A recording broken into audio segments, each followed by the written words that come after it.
Hey there, Commanders. Welcome back. Chesty Puller here with a video on how to do the Raikou 75s. I did this video about a week ago and have been meaning to post it, and I just haven't gotten around to it. In about a week, they're going to take these Raikous out, and I think that they are one of the best bases that Kixeye has ever made. If you can handle them, the prizes are very well worth it. What you want to do is bring some air out here prior to deploying your ground, and be aware that where the air and the ground deploy is not where they retreat. So you can get yourself into some trouble if you decide, uh-oh, time to retreat, because the direction that Kara is going right now, it takes about a minute to retreat something, and it retreats right, the air will retreat right over the base and exit out right about where I'm clicking right now, and Kara will, or your ground troops will retreat in that direction as well. So do not retreat anything, because you lose control of it once you retreat it. So actually, since I made this video, I've changed my strategy a bit. Instead of taking out these javelins, leave them there. Come right around and shoot directly at the avalanche. If your Kara is max range, then she outranges the avalanche. If you have a regular special forces, then use charged ordnance on the regular special forces to shoot the avalanche. It will stay shocked long enough for you to turn around and run away. The reason you want to run away is you need to get the Ronin out.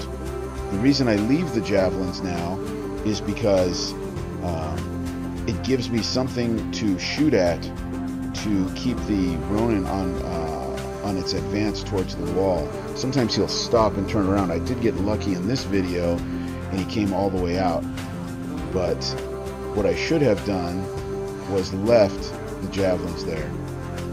There's a stain right there where I'm standing. If you'll notice that stain, that is about the place that you want to be. There's a small stain. Get familiar with that stain if you're going to be doing a number of these.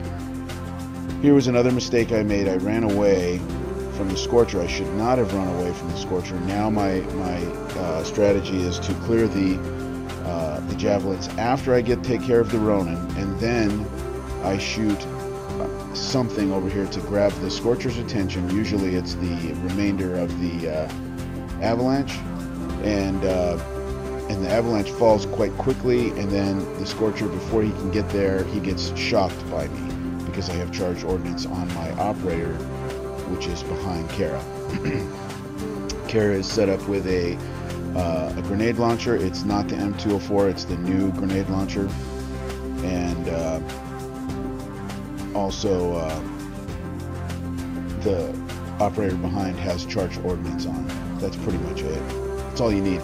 The reason you need the grenade launcher is because its range somehow is further than Kara's 550. The range on the grenade launcher somehow is further. Now this side is the side that's really hard to get him to come all the way out, and I just got lucky.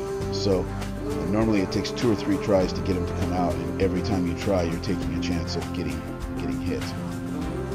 As I said, Kara does outrange the avalanche, and in this case you see the grenade launcher is launching a projectile at the power plant, but Kara is not shooting at it. Somehow her grenade launcher has a slightly more range, and with the splash damage of the grenade launcher, the damage is very small, but it's enough to draw out the Ronin and to draw out that Scorcher on the other side. And an additional thing that I found out here is I was avoiding that tower, but I have discovered that with Kara at max range, she actually shoots the tower. I usually take care of these 2 javelins, but I have been avoiding the tower, and I think I missed the tower in this video. But the other cool thing is that when you shoot the tower, that Scorcher that's right there comes out, and you don't have to deal with it later. One caveat is, do not shoot the tower just yet. Come over here and take care of the Javelin and Guardian that are on the corner first. then come back and get the tower. But the tower, if your Kara is max range, does not outrange her. Now I will say that since this video also I've changed one more piece of strategy, and it's that with Kara on her first round around the base, these take me 2 attacks. With her first round around the base, I have her set up with 1 operator behind her. Now I set her up with the 1 operator behind her on the first round to take out the Ronins. And then on this second round, I send her back to the base and add 4 heavy operators.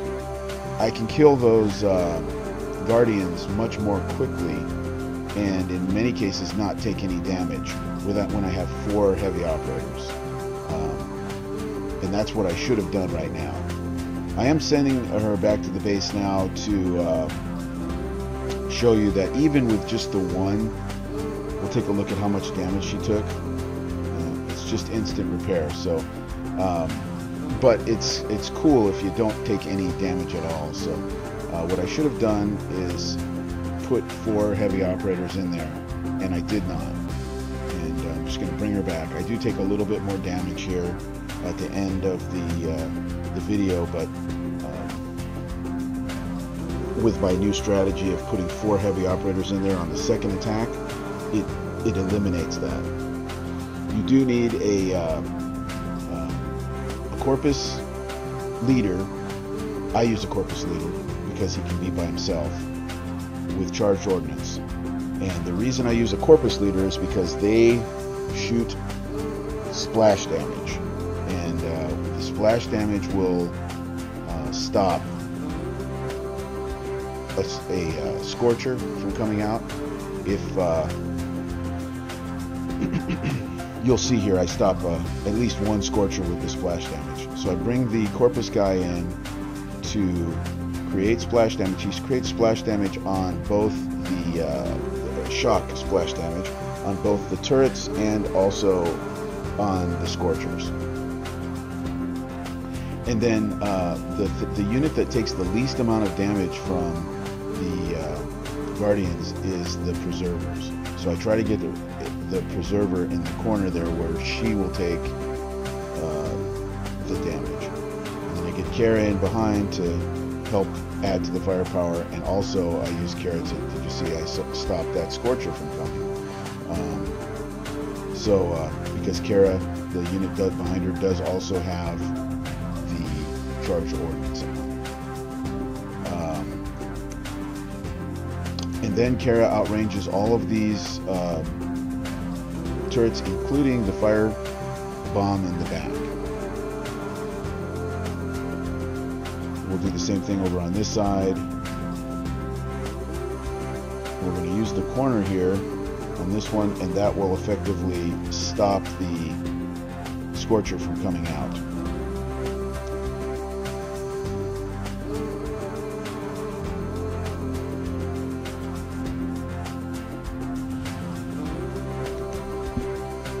Now that the Scorchers and Guardians are gone, just bring Kara in, take out the rest of these turrets. Oh, 1 more Scorcher there hidden underneath the wall. But fortunately, the Corpus hitting that wall with shock was splashing over onto the Scorcher so that he couldn't get into range. And now you take Kara and take out the rest of the turrets. Kara does not outrange the Overwatch turret there, so do not take her up to the Overwatch turret. That'll cost you 10 or 15 minutes if you did that, because it'll get 1 shot off before it shocks it. But the Corpus, he doesn't outrange it either, but he's invisible until he shoots. Actually, he's invisible until his bullet lands. So once his bullet lands, he begins to show up. So that's fortunate, because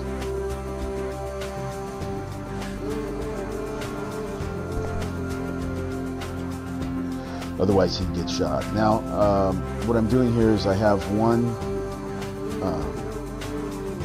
preserver, so I'm using her to, or him, I'm not sure if the preservers are men or women. I'm using them to take the fire from the towers, while the other units are focusing on the Ronin and taking care of some of the other things. I have them on fists, so they're just doing their own thing, but I was drawing fire from the towers. And I'm not going to finish this 75, I'm giving it away, as I do with most of them. I've got most of the toys that are inside here. But you can see relatively little damage. It does take, you know, a little bit more than one hit to do it legitimately, but I hope this was helpful, and good luck.